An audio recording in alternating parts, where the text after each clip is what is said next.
Bernald Estate, 11:47 p.m. Isabella, song is downstairs. She says she can't sleep knowing you're still under this roof. Charles doesn't look up from his phone. I've had Stevens prepare the settlement. Sign it tonight. The divorce papers land on the marble vanity where Isabella sits, still in her evening gown from the charity gala they attended 3 hours ago. Charles's mistress had tearfully called halfway through the event. They left immediately. Isabella picks up her fountain pen, the one engraved with the Kingsley family crest, her maiden name that she abandoned 7 years ago. She signs with 3 smooth strokes. Take your jewelry. The Bernald pieces, obviously, stay. Charles is already texting, probably telling Song the good news. Isabella removes her wedding ring. The 6-carat diamond Charles had chosen catches the light. Song had helped him pick it, she later learned. Isabella drops it into Charles's whiskey glass on the dresser. It lands with a soft clink, sinking slowly through the amber liquid. What are you? I'm leaving it all, Charles. The jewels, the title, the charade. She stands, smoothing her gown. Tell Song she can have the bedroom tonight. I won't be needing it. It's pouring rain outside. Don't be dramatic. Dramatic would be staying. She walks past him, down the grand staircase where Song waits in the foyer, dabbing artfully at dry eyes. Isabella doesn't acknowledge her. She steps into the storm wearing a silk gown and nothing else. Behind her, she hears Charles call out, "You'll come crawling back. You always do." Isabella keeps walking. The iron gates close behind her with a finality that sounds like freedom. Before we continue, if this story has already drawn you in, I invite you to support the channel by liking this video and subscribing. It allows these quiet Victorian tales to reach others who value depth and timeless storytelling. And if you're willing, do leave a comment telling us where you're listening from. It is always a pleasure to see how far these stories travel. The rain had soaked through to her skin by the time Isabella reached the old Kingsley townhouse, the property Charles never knew she'd kept in her own name, the one piece of her former self she'd hidden away. 7 years. She'd given him 7 years of curated perfection. She'd hosted his political dinners, charmed his investors, turned a blind eye to Song's increasingly bold presence in their lives. All because she believed in duty. In patience. In the naive notion that devotion could eventually inspire love. What a fool she'd been. Isabella stood in front of the mirror in the empty townhouse, water pooling at her feet. The woman staring back at her was a ghost, pale, hollow-eyed, draped in a designer gown that cost more than most people's cars. Lady Isabella Bernald. A woman who existed only as an accessory to a man who loved someone else. She dies tonight, Isabella whispered to her reflection. She needed something Charles couldn't buy back. Something that would destroy him the way he'd slowly destroyed her. And she knew exactly what that was, his pride. Charles Bernald had one true enemy in this world, Duke Frank Gilbert, the self-made powerhouse who'd systematically opposed every political move Charles had ever made. The two men's rivalry was legendary. Vicious. Personal. What if Lady Isabella Bernald didn't just disappear? What if she reappeared on Frank Gilbert's arm? Isabella picked up her phone. She had Frank's private number. She'd been secretly feeding him information about Charles's political machinations for months, insurance she'd been building without quite knowing why. The text she sent was simple: "I have something you want. Meet me at Velvet Room. Midnight." His reply came in seconds: "Name your price." Isabella smiled for the first time in years. It was a cold, sharp thing that would have frightened Charles had he been there to see it. She didn't want money. She wanted erasure. She wanted rebirth. She wanted to stand across from Charles one day and have him look at her without recognition, because Lady Isabella Bernald would be so thoroughly dead that even he couldn't resurrect her ghost.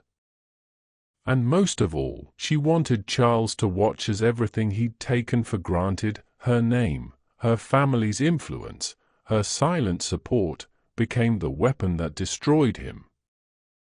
The storm continued to rage outside as Isabella changed into clothes she'd stored in the townhouse years ago.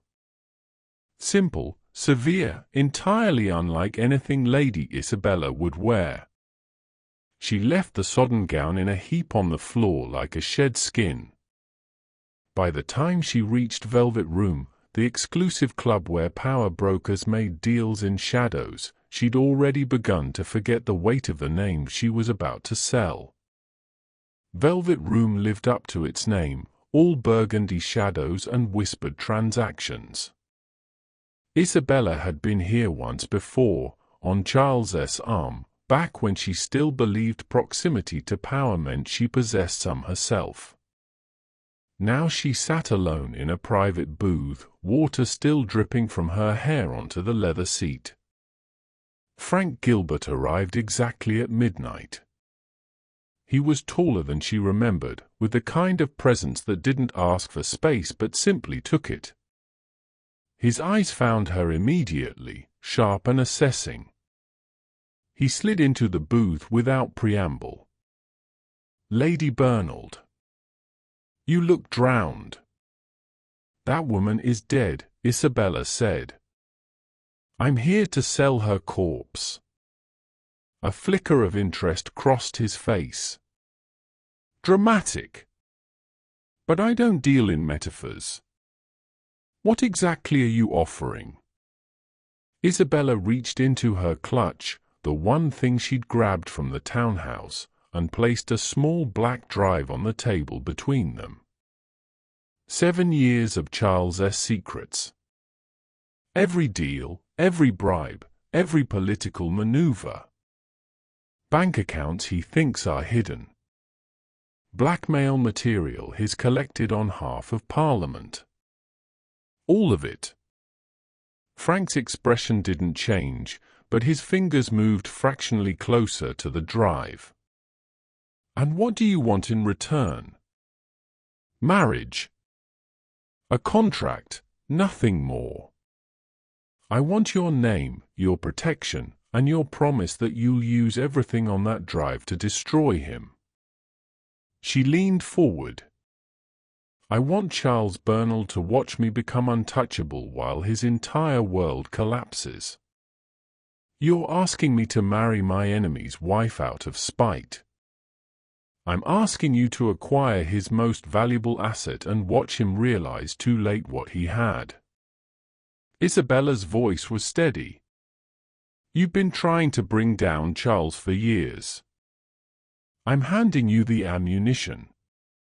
All I want is a front-row seat and a new identity."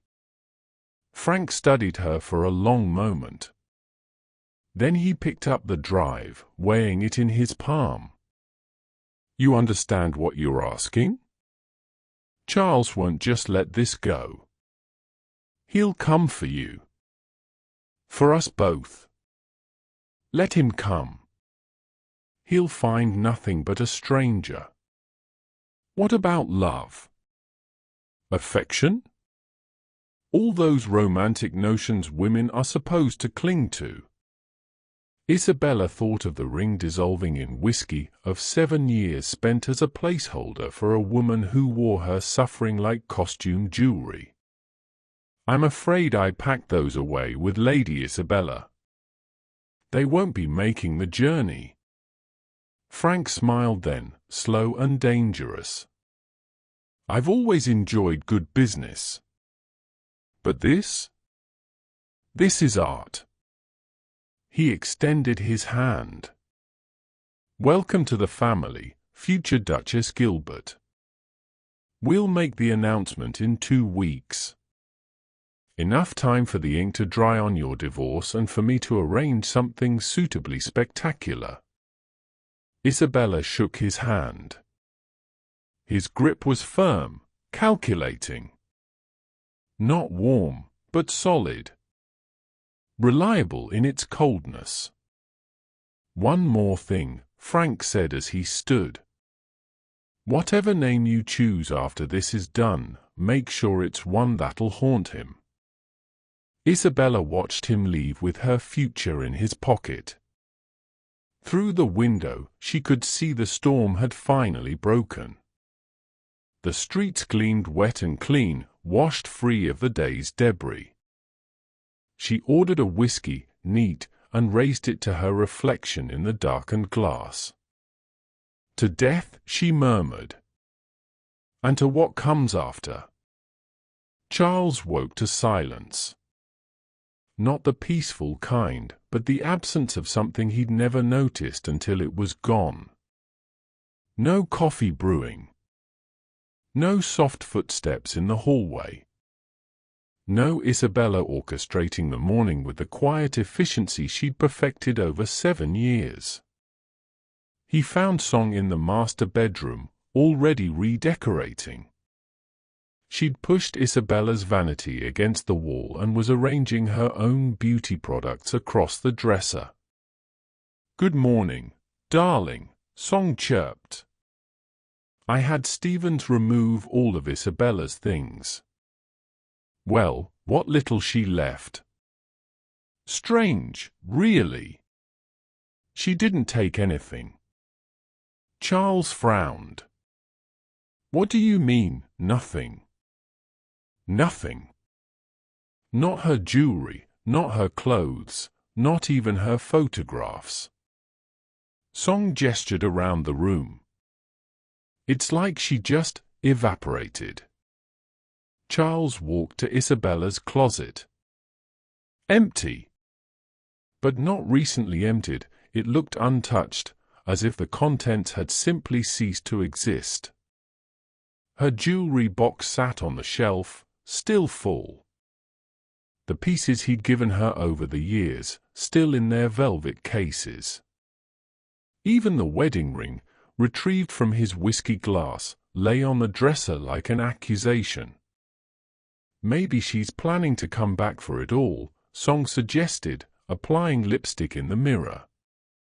But Charles knew better. Isabella didn't do anything by accident. She'd left it all deliberately, like someone shedding a skin they no longer needed. He moved through the house with growing unease. In the library, the shelf where Isabella's favorite first editions had stood was bare. In the music room, her grandmother's piano sat closed, the sheet music gone. In the gallery, for rectangular shadows on the wall marked where paintings had hung, portraits of the Kingsley family, Isabella's lineage. She'd taken only what belonged to her before their marriage. Everything else, every gift, every symbol of their union, remained. Stevens appeared at his elbow. "Sir, I've completed the inventory as requested. Lady Burr, that is, Ms. Kingsley took nothing that was legally yours. Only items predating the marriage. She still hasn't called." "No, sir." Charles pulled out his phone and dialed Isabella's number. It went straight to a robotic message: "The number you have reached is no longer in service." Song appeared in the doorway, pouting. "Charles, darling, you're not actually worried about her, are you? She's probably just being dramatic. You know how she is." But Charles didn't know. That was the problem. He'd spent 7 years treating Isabella like wallpaper, always there, never noticed. Now the walls felt bare and strange. "Stevens, find her. I don't care what it costs." "Sir, if I may, Ms. Kingsley has been rather thorough. Her social media accounts are deleted.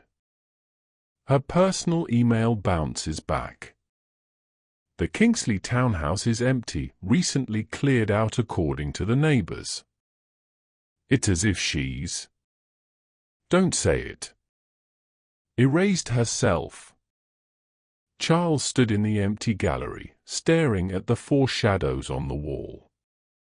Song was redecorating the master bedroom.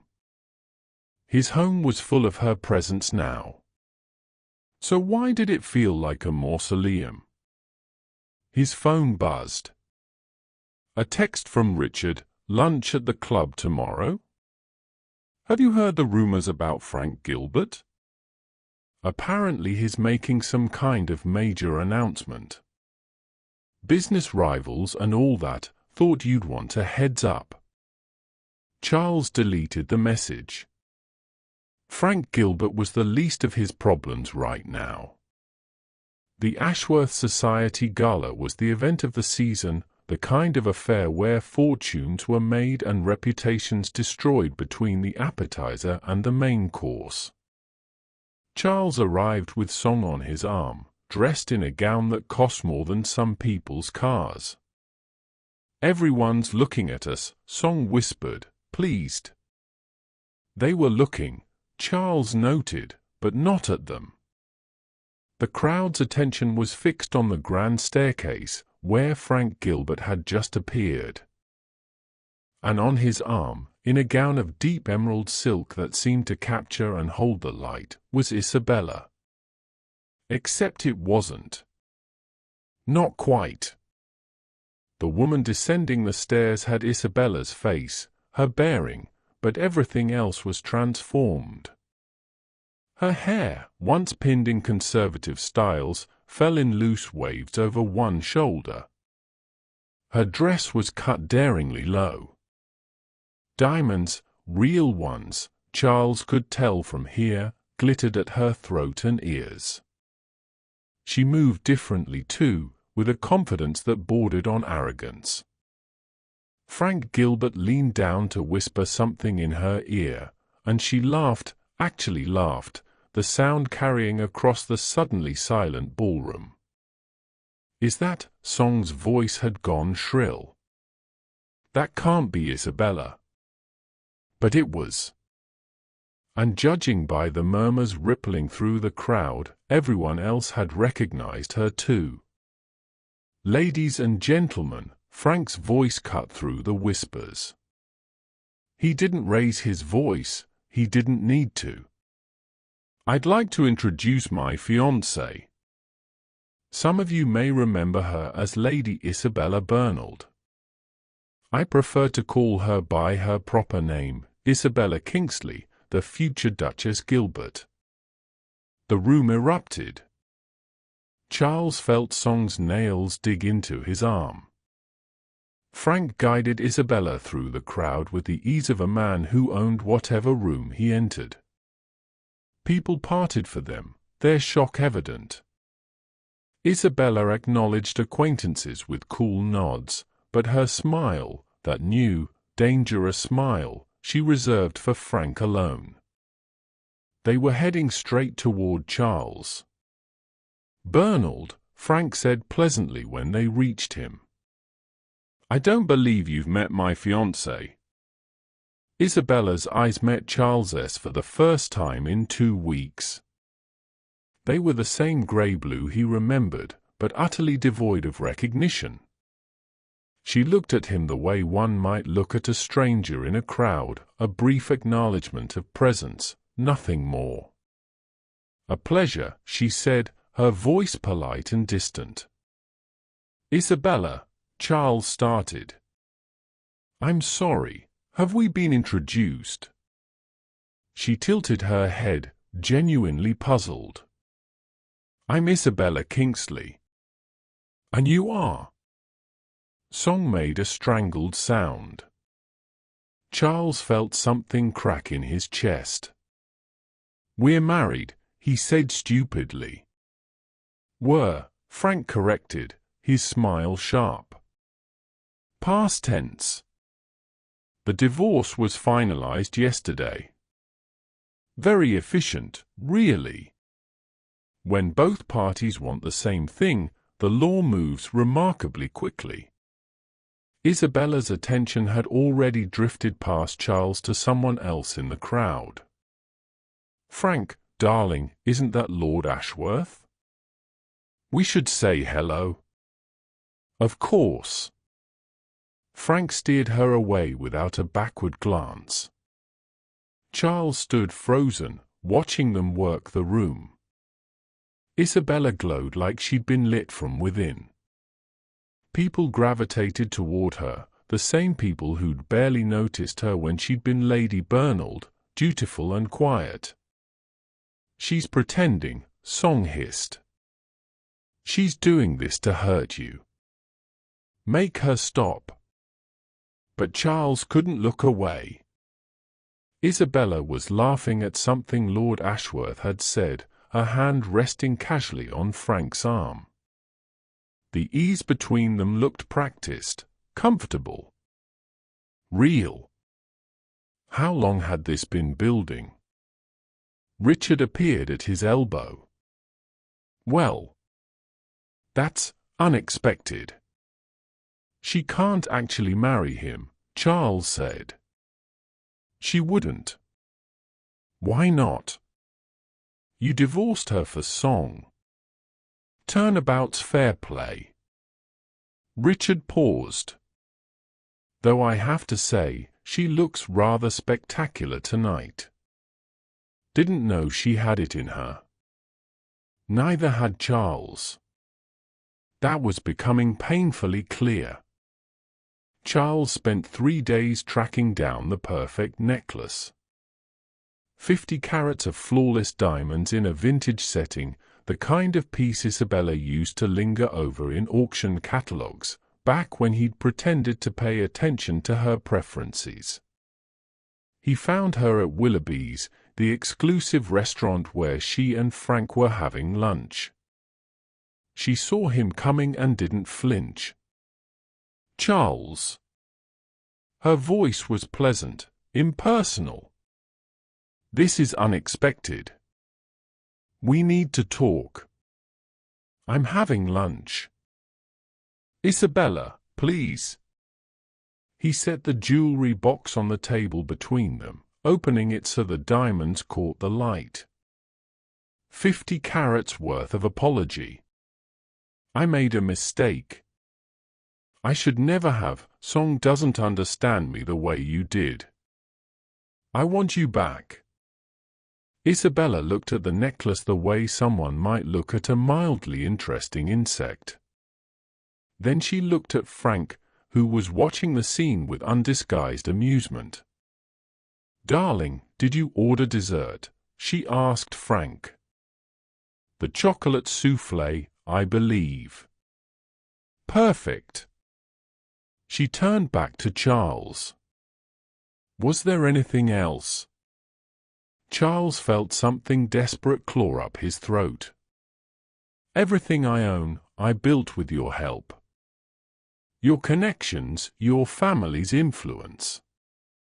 You were the foundation. I was the unpaid labor, Isabella corrected. There's a difference. Now if you'll excuse us. Charles grabbed her wrist. It was a mistake. He knew it the moment Frank went very still.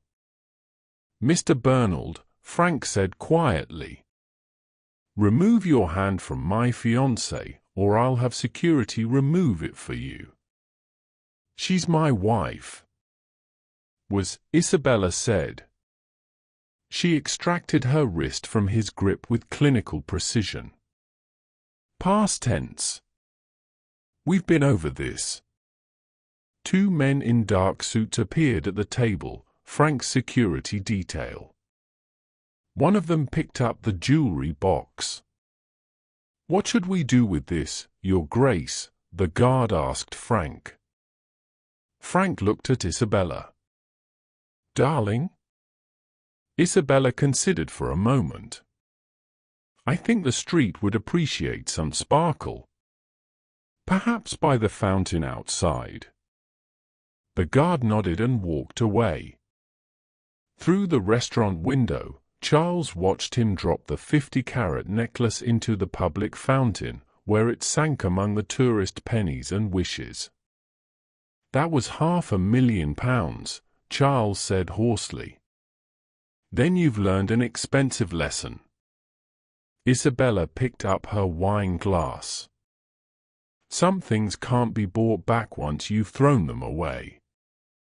Now please leave. You're ruining our lunch." The security guards were still standing there, waiting. Charles had no choice but to go. As he walked out, he heard Isabella laugh at something Frank said, that same unfamiliar laugh that haunted him now. Through the window, he saw Frank lean across the table to wipe a smudge of chocolate from Isabella's lip, an intimate gesture that spoke of comfort and familiarity. Outside, a small crowd had gathered around the fountain, fishing out the diamonds. Charles stood watching them, thinking about the ring he'd watched sink through whiskey 2 weeks ago. He should have known then. Isabella had never done anything halfway. Before we go on, if this story has captured your interest, please like the video and subscribe for more. Song orchestrated it beautifully. She'd always been good at playing the victim. They were at Lavelle's, the boutique where society women spent obscene amounts on handbags and scandal. Song had insisted on shopping, dragging Charles along like a prop. Then Isabella had walked in with Frank's sister, Catherine, both of them laughing over something on Catherine's phone. Song's face had lit up with that particular gleam that Charles had learned to dread. "My bracelet!" Song shrieked, loud enough to turn every head in the store. "That woman stole my bracelet!" She was pointing at Isabella. Charles felt his stomach drop. Around them, patrons stopped browsing to stare. The store manager rushed over, concerned and flustered. "I'm sorry, madam, but that's a serious accusation. I left it in my bag at the Ashworth Gala 2 weeks ago, and now she's wearing it." Song gestured dramatically at Isabella's wrist, where a diamond tennis bracelet glittered. "That's my bracelet. I had it custom made." Isabella looked down at her wrist with mild interest. "This bracelet?" "Yes. I have photographs, receipts. She must have taken it from my bag at the gala." Catherine Gilbert looked ready to commit violence, but Isabella just smiled that new, cold smile of hers. "How distressing for you," Isabella said. "Losing something precious. I wonder how that feels." "Check her bag," Song demanded. "I bet she has more of my things." The manager looked desperately uncomfortable. "Perhaps we should call security." "That won't be necessary." Frank Gilbert's voice cut through the chaos. He'd been in the back room, apparently, conducting business.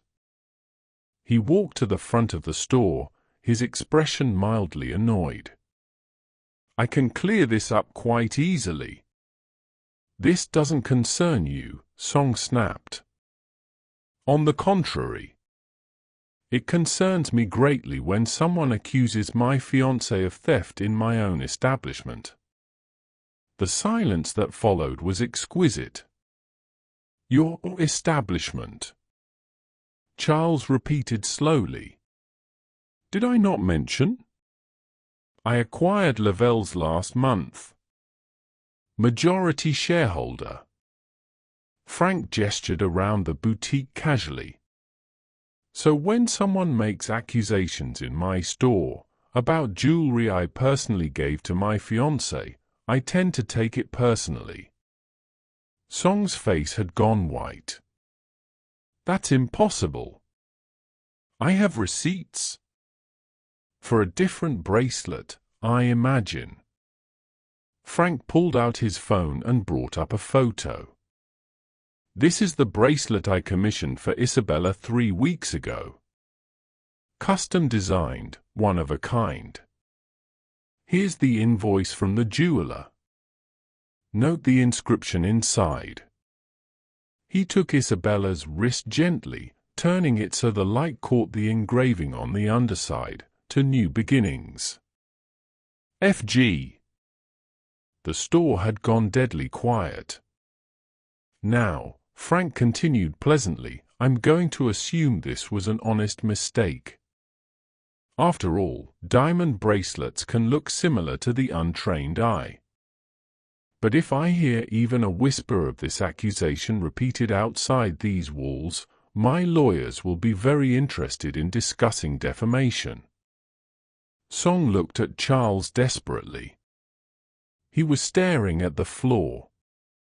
I think we should go, Charles muttered. But she. Now, Song. Isabella watched them leave with that same detached interest. When they were gone, she turned to Frank. You didn't have to buy an entire boutique. I didn't. I bought it 6 months ago as an investment. But the timing is rather poetic, don't you think? Catherine was grinning. I like her, Frank. She can stay. I planned on it, Frank said dryly. He offered Isabella his arm. Shall we continue shopping? I believe you were looking at evening gowns. As they walked toward the back of the store, Isabella caught her reflection in one of the mirrors. Lady Isabella Bernald would have been mortified by such a public scene. Would have apologized, tried to smooth things over, made herself smaller to keep the peace. But that woman was dead. And Isabella Kingsley was just getting started. Charles found the marriage contract in his study at 2 in the morning, 3 glasses of scotch past rational thought. It had been filed away with other legal documents, the kind of paperwork one signs and forgets. He'd never actually read it. Not fully.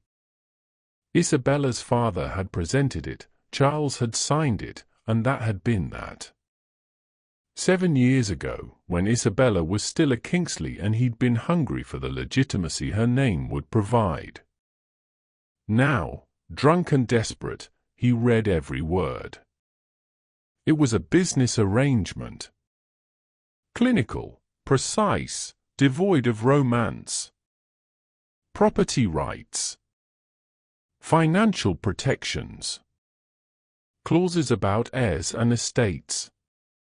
And there, in Isabella's handwriting on the margins, notes she'd made before signing. Clause 12, separate bank accounts maintained. Note, keep Kingsley Trust independent.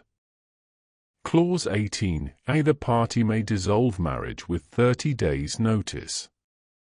Note, exit strategy if necessary. Clause 23, no claim on premarital assets. Note, protect family property. She'd planned her escape from the very beginning. Charles flipped to the last page, where both their signatures appeared.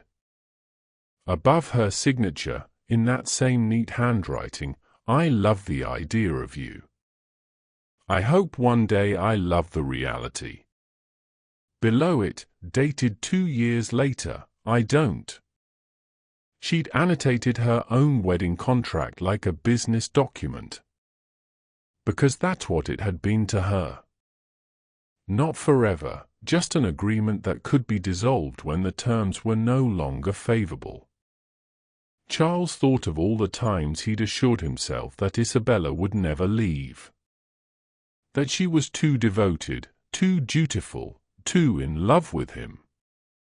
He'd built his certainty on the foundation of her quiet presence, never questioning whether that presence was willing or simply contractual. His phone buzzed. A message from Richard. "Have you seen the papers? Gilbert's announcing the wedding date. 3 weeks from now.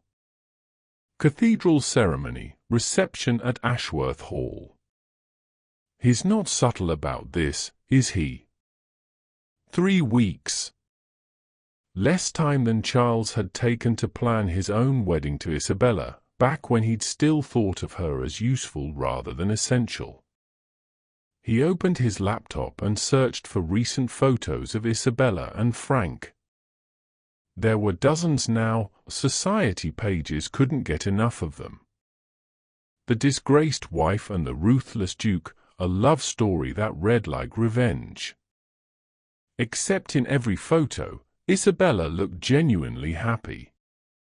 Not the performed happiness she'd maintained throughout their marriage, but something real. Caught mid-laugh. Leaning into Frank's whisper. Her hand in his, casual and comfortable. Charles clicked on a video from last week's charity auction. Frank was bidding on something, and Isabella was laughing at him, telling him to stop wasting money on a painting he didn't even like.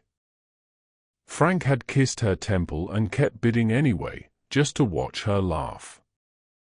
It was a small moment. Insignificant. The kind of thing no one would notice. Charles noticed. Because in 7 years of marriage, he'd never made Isabella laugh like that. Had never known she could. He returned to the contract, staring at that marginal note. "I love the idea of you." What had been his idea of her? Dutiful wife. Perfect hostess. Beautiful ornament. Placeholder while he kept his heart fixed on Song, the woman he'd loved since university. Isabella had been right. She'd loved an idea. And Charles had loved a ghost of his past instead of the woman standing beside him. Now that woman was gone. Not dead, worse. Alive and thriving, just not with him. Charles poured another scotch and watched it pool at the bottom of the glass, amber and cold. Like the whiskey that had swallowed his wedding ring. Like everything else Isabella had left behind. Charles found her in the Ashworth Library, alone for once. She was reading by the window, afternoon light turning her hair to gold. For a moment, she looked exactly like the woman he'd married. Then she glanced up, and the illusion shattered. Her eyes were empty of recognition. "The library's open to all guests," she said mildly. "But I'm afraid I'm not much for conversation.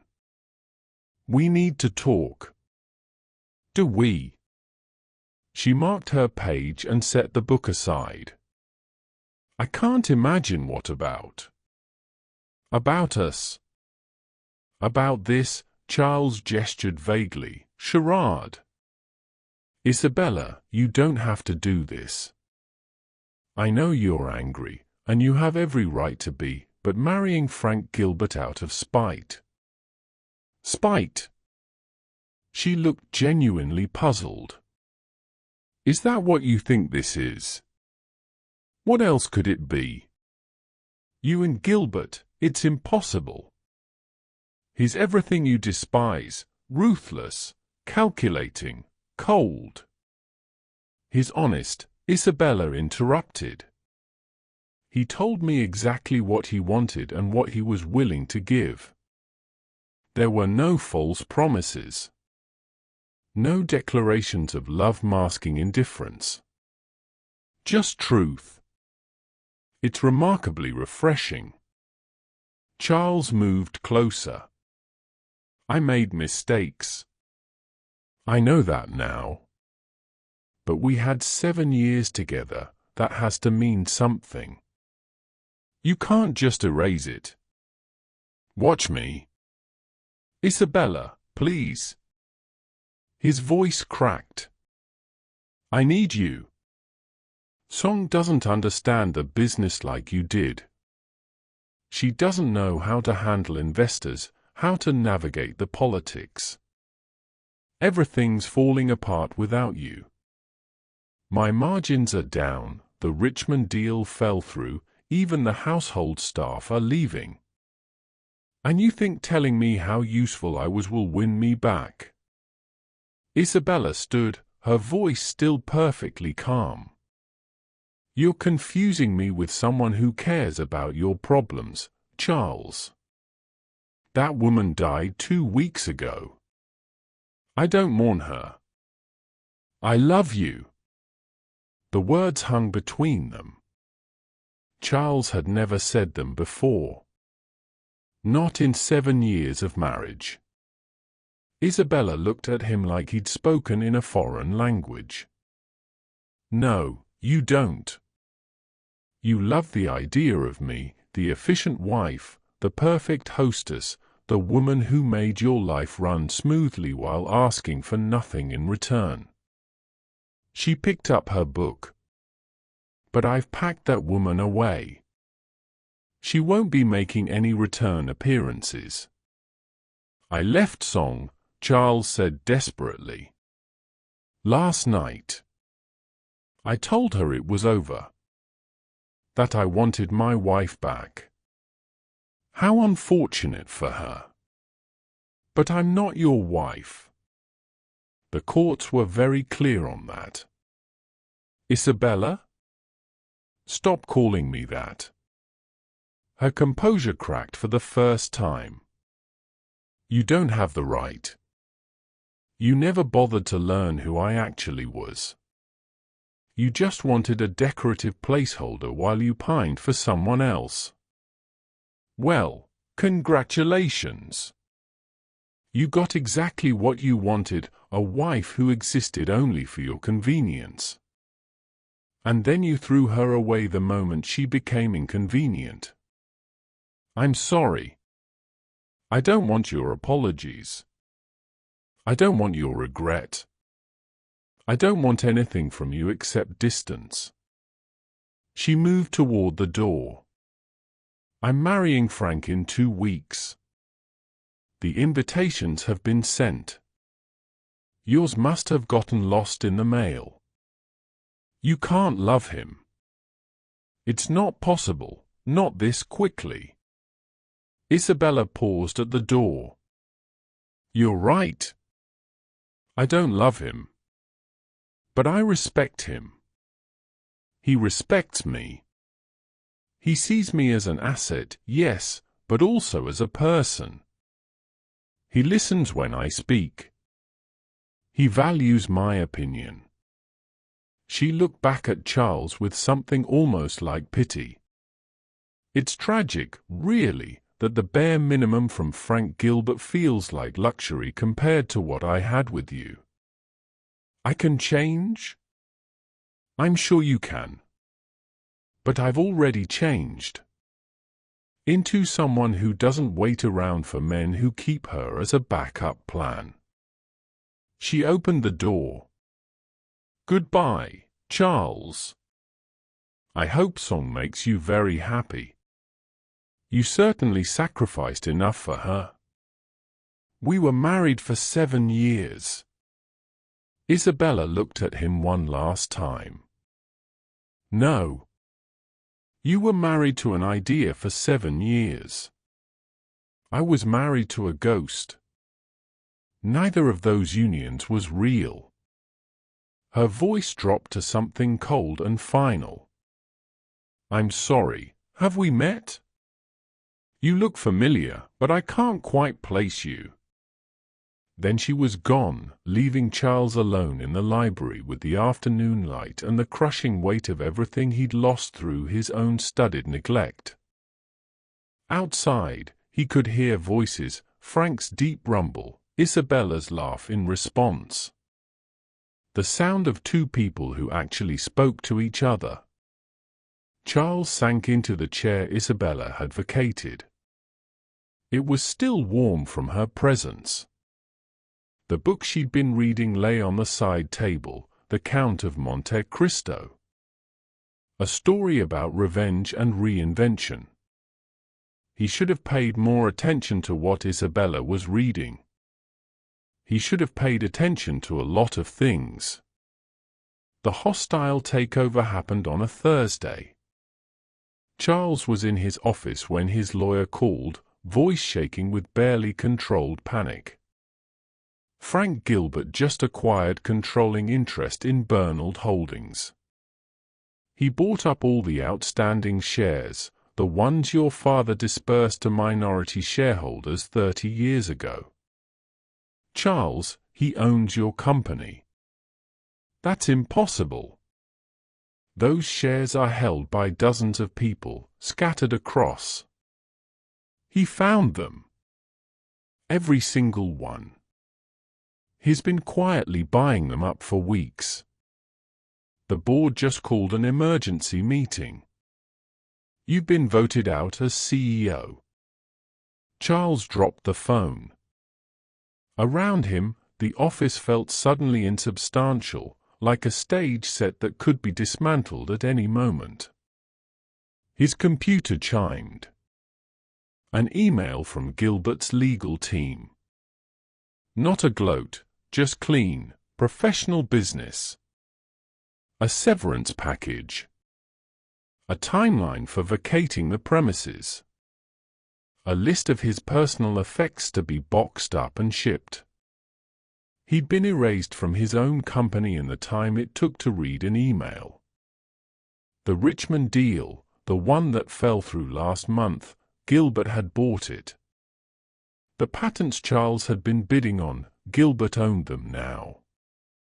The investment accounts, the property holdings, even the seats on various boards, systematically acquired or voted away. His phone rang again. Richard, sounding grim. Charles, I don't know how to tell you this, but the club just revoked your membership. Something about financial irregularities. They're saying you've been using Bernald Holdings funds improperly for years.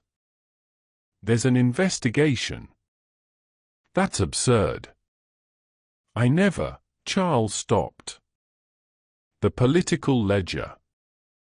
The one Isabella had kept, the one where she'd meticulously documented every questionable transaction, every ethical gray area. She'd told him it was for record-keeping. It had been evidence. They're freezing your accounts, Richard continued. Personal and business. Charles, what the hell did you do to Isabella? Because this is scorched earth. Charles hung up. Opened his laptop. Searched for Frank Gilbert Isabella Kingsley. The announcement had gone out that morning. Not just a wedding date, a merger. Kingsley Trust and Gilbert Holdings, uniting to form the most powerful financial dynasty in the country. Isabella wasn't just marrying Frank. She was bringing her entire family fortune to the table. The fortune Charles had thought would always be accessible to him through Isabella. The connections, the old money legitimacy, the doors that opened because of the Kingsley name. All of it, now Gilbert's. There was a photo with the announcement. Isabella and Frank at the signing ceremony, both of them in business attire. She was smiling at something off camera, and Frank was watching her with an expression Charles had seen before on his own face in old photos when he'd looked at Song. Possession. Pride. The satisfaction of winning something valuable. Except Frank wasn't winning Isabella away from anything. He was partnering with her. The articles made that clear. Kingsley-Gilbert merger sees new Duchess take active role in business operations. Isabella Kingsley to sit on Gilbert Holdings board. Power couple redefines dynastic marriages. Charles had treated Isabella like an accessory. Frank was treating her like an equal. His office door opened. Building security. Mr. Bernald, we'll need your key card and company phone. Mr. Gilbert's orders. This is my company. Was, sir. As of this morning, this entire building belongs to Gilbert Holdings. We've been instructed to escort you out. Charles looked around his office one last time. 20 years of work. Photos on the walls, none of Isabella, he realized now. She'd never felt welcome enough here to claim space on his walls. Song called as security walked him through the lobby. He didn't answer. What could he possibly say? That he'd gambled everything on the assumption that Isabella would always be there to catch him? That he'd never imagined the quiet, dutiful wife had been documenting his downfall the entire time. Outside, photographers were waiting. The story had broken fast. Mr. Bernald, is it true you've lost control of your family company? How do you respond to allegations of financial misconduct? Is this retaliation for your divorce from Isabella Kingsley? Charles pushed through them, got into his car, his personal car, one of the few assets apparently not frozen or seized. Drove to the Bernald estate. Song was already packing when he arrived. I can't do this, she said without preamble. I thought you were rich, stable, powerful. But you're nothing without her, are you? You were always nothing without Isabella doing the work behind the scenes.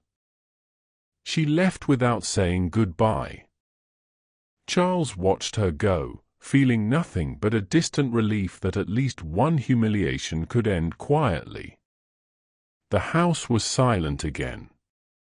Emptier than before. He walked through rooms that had once felt like his kingdom, seeing them now as Isabella must have seen them, a beautiful prison. On the mantel, the wedding photo he'd kept because it looked good. Isabella in white, smiling for the cameras. He picked it up and looked at it closely for the first time in years. She wasn't smiling with her eyes. She'd never been happy here. And he'd never noticed. The mansion was dark except for Charles's study. He sat at his desk with a bottle of scotch and a stack of papers, legal documents, settlement agreements, the systematic dismantling of everything he'd built. Everything Isabella had built for him. Outside, rain fell again. The same kind of storm that had been raging the night he'd sent her away. Poetic, in a cruel way. His phone buzzed. A final courtesy from Richard, they're sailing tonight. Honeymoon. Mediterranean, then somewhere private. Thought you'd want to know. Charles opened his laptop one last time. Found the wedding photos from this morning, because of course Isabella had married Frank this morning, a small ceremony for family only. She wore cream instead of white, looked radiant instead of resigned. There was a photo of them leaving the cathedral. Frank was looking down at Isabella with something that might have been tenderness. And Isabella was laughing, holding her shoes in one hand, the other clasped in Frank's. She looked free. Charles closed the laptop. Walked through the empty house one more time. In the master bedroom, the bed Song had briefly shared with him sat unmade. In the gallery, the foreshadows on the wall remained, marking where Isabella's family portraits had hung. He went to the safe in his closet. Inside, carefully preserved in tissue paper, was the wedding ring Isabella had dropped in his whiskey. He'd had it cleaned, had been planning to return it when she came back. She was never coming back. The ring sat in his palm, glittering and cold. 6 carats of misplaced certainty. He thought about throwing it away but couldn't quite manage it. It was all he had left of a woman who'd never actually existed, the dutiful Isabella he'd invented in his mind to justify his neglect. His phone rang. An unknown number. He answered without thinking. Mr. Bernald. Frank Gilbert's voice, calm and professional. I wanted to inform you personally that the investigation into your business practices has concluded. No charges will be filed. Consider it a wedding gift. How generous, Charles said bitterly. Isabella suggested it, actually. She said you'd suffered enough and that criminal charges would be excessive. A pause. She's kinder than I would have been. Why are you calling me? To let you know that you lost not because you weren't good enough, but because you never bothered to see what you had. Isabella is extraordinary. She always was. You just treated her like furniture. Frank's voice hardened. We're leaving for the Mediterranean tonight. When we return in 6 weeks, Isabella will be Duchess Gilbert. The Kingsley Trust will be fully integrated with my holdings. And you'll be exactly where you chose to be, alone with the consequences of your choices. She'll never love you, Charles said desperately. She can't. Not this quickly. Perhaps not yet. But I have time. And I have her respect, her partnership, her trust. 3 things you never earned. Frank's tone gentled slightly. I'm not calling to gloat, Bernald. I'm calling to release you. Stop waiting for her to come back. She won't. Not to you. Not ever. Let her go. The line went dead. Charles sat in the darkness, turning the ring over in his fingers. Outside, he could hear the wind picking up, the storm intensifying. Somewhere across the city, Isabella and Frank were boarding a yacht. She'd probably changed clothes by now, out of the cream wedding dress and into something comfortable. She was probably drinking champagne on the deck, watching the lights of the city recede. She'd packed nothing but herself. And somehow that had been enough to build an entirely new life. Charles looked around the mansion one more time. Everything he'd acquired, everything he'd built, all the trappings of success, and none of it meant anything without the woman who'd made it possible. The woman he'd never valued until she became someone else's asset. He thought about the night he'd sent her into the storm. How he'd been so certain she'd return. How could she not? She was his wife. She loved him. She had nowhere else to go. He'd been wrong on every count. The rain continued to fall. Charles sat in the empty house, holding a ring that belonged to a ghost, waiting for something that would never arrive, living in the wreckage of his own studied neglect. And out on the dark Mediterranean, Isabella stood at the railing of a yacht, wind in her hair, a new name on her lips. She discarded Lady Isabella Bernald like an ill-fitting coat. Had shed her maiden name too, the Kingsley legacy now part of something larger. "What should I call you?" Frank had asked this morning, just before the ceremony. Isabella had smiled. "Surprise me." He'd introduced her to the captain as Bella Gilbert, my wife. Not lady. Not duchess yet. Just Bella. A name she'd never used before. A name with no history, no weight of expectations. A name that was entirely hers. She'd kept nothing from her old life. Not even her name. And in losing everything, she'd finally found herself. Behind her, Frank emerged from below deck with 2 glasses of champagne. To new beginnings. To complete endings, Bella countered. They toasted as the yacht cut through dark water, heading toward a future that contained no path back to the woman she'd been. Only forward, into whatever came next.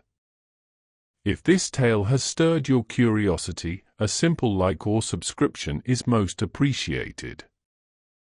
And if you wish, share in the comments where you are listening from. Thank you.